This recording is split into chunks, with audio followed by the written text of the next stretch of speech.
In this video, I'm going to discuss 7 different certifications that you might find on a food or a supplement, what they mean, and what you need to know about them.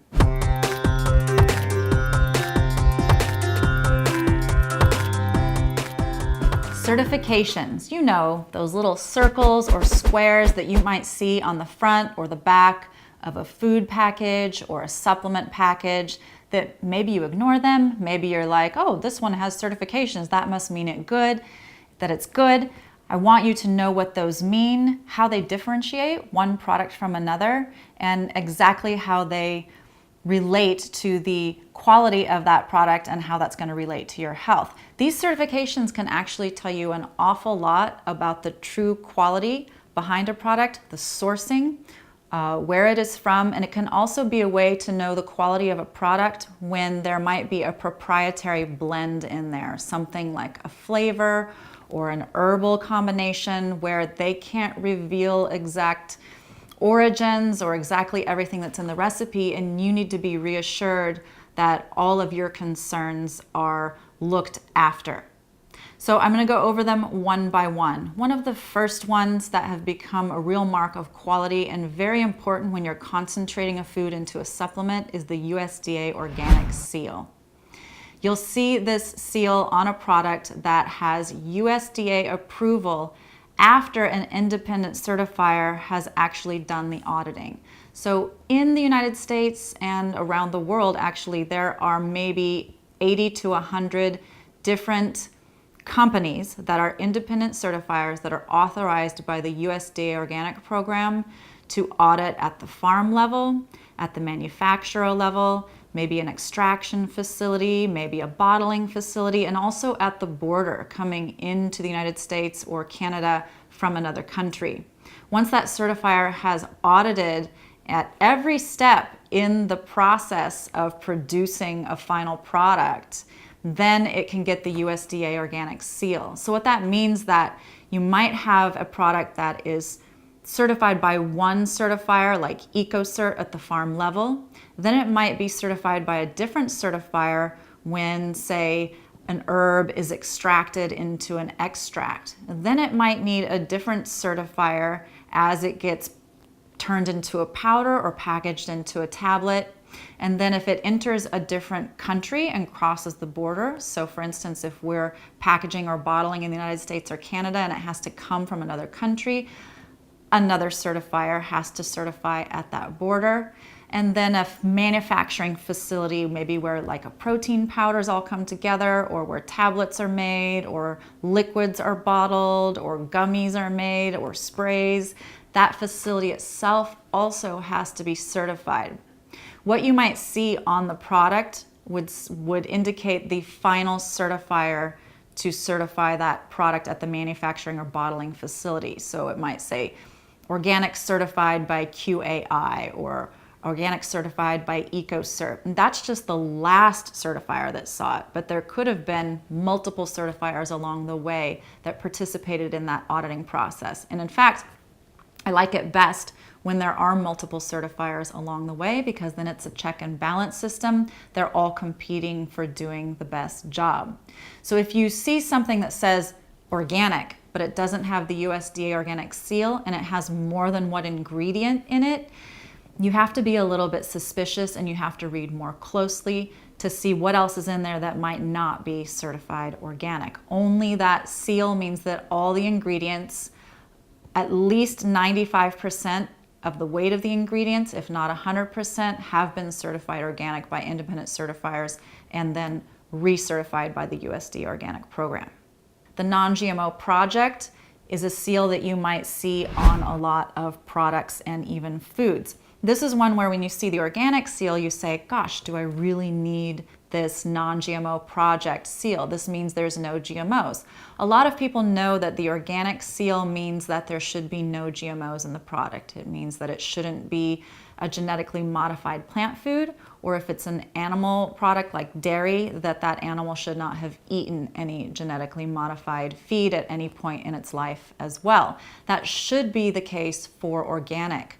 But things slip through. A great example is dairy, where cows may be fully pastured, fully grass-fed, The whole intention is to give them only organic feed, never to give them corn or soy. But did you know that since 2012, alfalfa has been a genetically modified crop? And alfalfa is something that winds up in a lot of fields, in a lot of hay mixtures, and could actually wind up in the feed of an animal. This has been a huge issue when it comes to certification. So NonGMO Project actually goes back to the beginning and audits everything, despite the fact that the organic certifier might have already done so.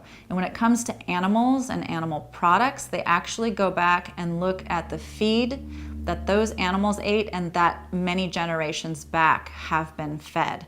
It's pretty exhaustive. So NonGMO Project isn't always redundant. It's often an additional layer of auditing. Additionally, if you have, say, herbs that might in themselves not be genetically modified, but what they're extracted with could be. In other words, alcohol is a common extraction medium, and ethanol is the typical form of that, and it's typically from corn. And there's not a lot of non-GMO corn available in the world. So you have to really pursue ethanol made from corn that is organic and non-GMO in order to have those seals. So it becomes extremely important to have that extra layer of auditing. Gluten-free. So gluten-free is a real tough one because this is a pretty important certification for somebody who has gluten intolerance or maybe even celiac disease where they have inflammation due to gluten. No one can ever say exactly how much gluten you can tolerate. If you have an issue with it, that's something you have to figure out. But certain organizations certify gluten-free up to a particular concentration. So if a product never contains an ingredient that might contain gluten, it can be certified gluten-free by the Gluten-Free Certification Organization, and that is that GF inside of a circle. But if a product contains ingredients that might contain gluten at some point in their growth cycle, like wheatgrass or barley grass or spelt or camus, even if it doesn't go to seed and form gluten, the fact that it could do that excludes it from certification by GFCO. It means that it has to be certified by another certifying body. So NSF is a common certifying body for gluten-free. NSF and GFCO both certify to essentially the same standard. GFCO certifies to 10 parts per million of gluten and NSF to 20. When it comes to parts per million, 10 and 20 are basically the same thing. So you're really getting the same quality standard. So look for a GF in a circle or NSF in a circle and NSF certified gluten-free if you're looking for products that are guaranteed to be gluten-free. At least they're not going to be above 20 parts per million.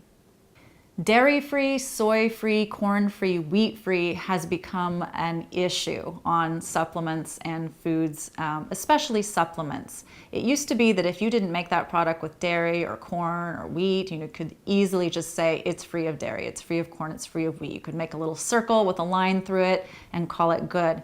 But the labeling requirements have changed recently, and if a product is made in a facility that has common allergens like nuts, or wheat or dairy or soy, then it has to be disclosed on the label that the product may not contain those things, but was made in a facility that manufactures other products that might contain those things.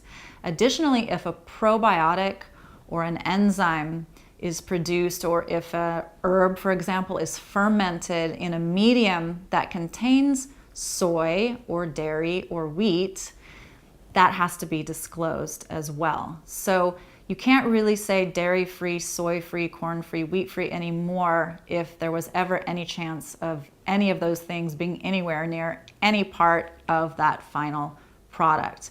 Only with gluten-free is there actually a test that makes sure that it's below a certain level of parts per million. Vegan certification. This is another area where people don't like to believe it unless they see the official certification. The vegan with the V in the heart inside of the circle is the veganaction.org certification. And their standards mean that nothing should come from an animal, shouldn't be any animal products in it, and it shouldn't be anything that exploits animals for human use. So that even includes honey.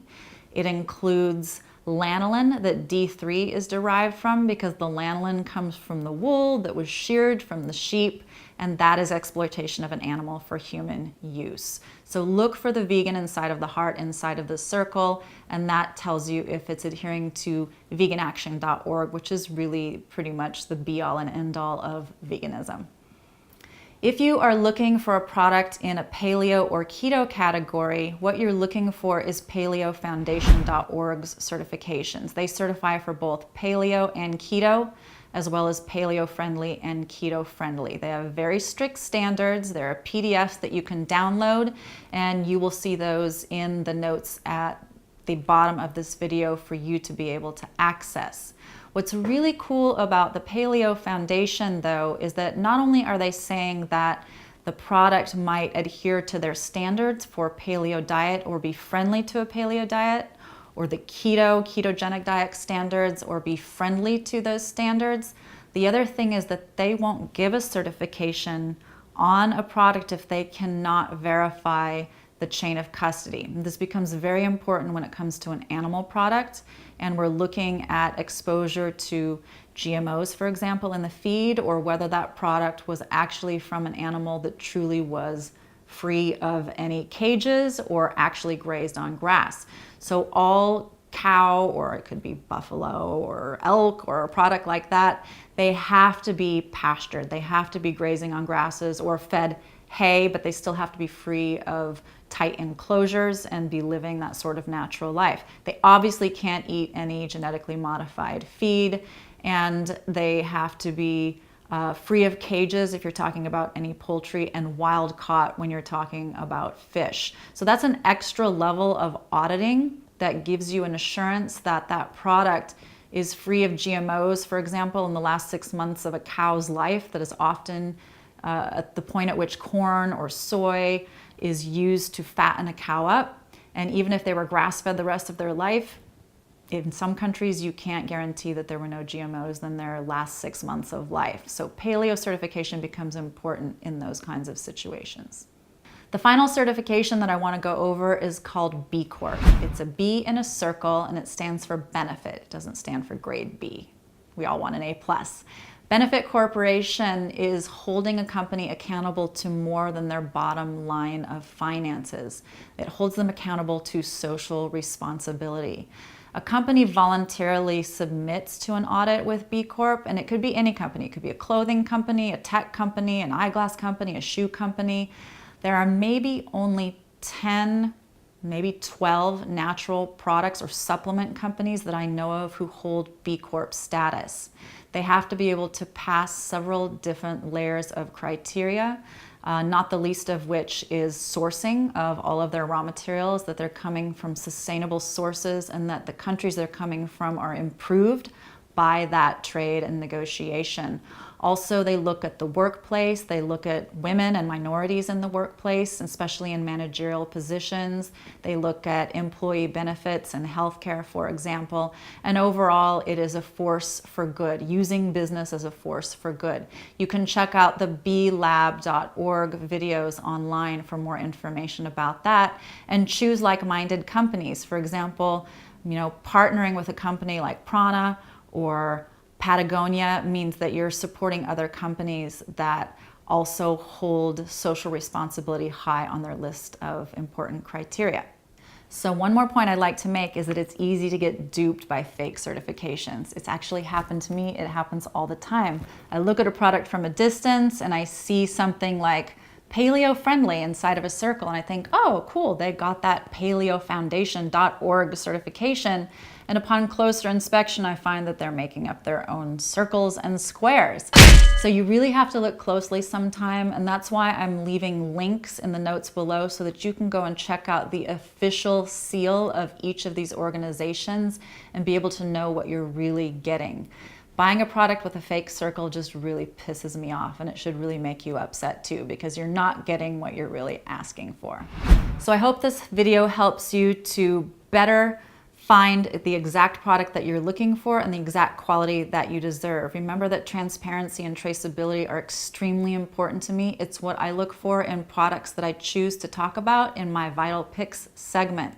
If you enjoyed this video and it helped you, please like it. If you haven't subscribed to my channel yet, please do so. I'm always posting new content to really empower you to a better state of health and well-being.